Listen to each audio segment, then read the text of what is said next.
تفتكر إيه اللي ممكن يحصل لو دخلت مقبرة فرعونية بالليل؟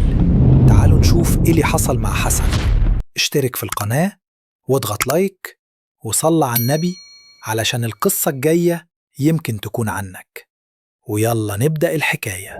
في الأقصر في مقبرة حقيقية اسمها مقبرة عنخ خنسو بتاعت كاهن من آلاف السنين.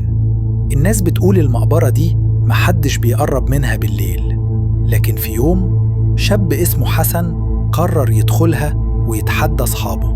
أول ما نزل تحت البوابة الحجرية قفلت لوحدها ورا ظهره.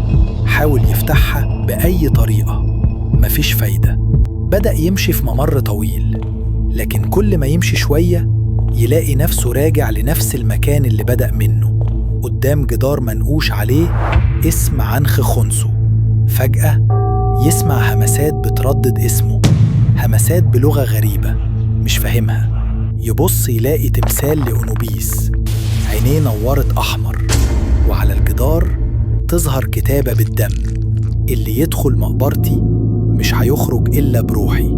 حسن حس بإيد باردة بتشده لتحت، وبعد ساعات صحابه دخلوا يفتشوا، ملقوش حسن خالص، لكن لقوا كشكوله واقع على الأرض، والمرسوم فيه نفس النقوش اللي على الجدران بس مكتوبة بدمه.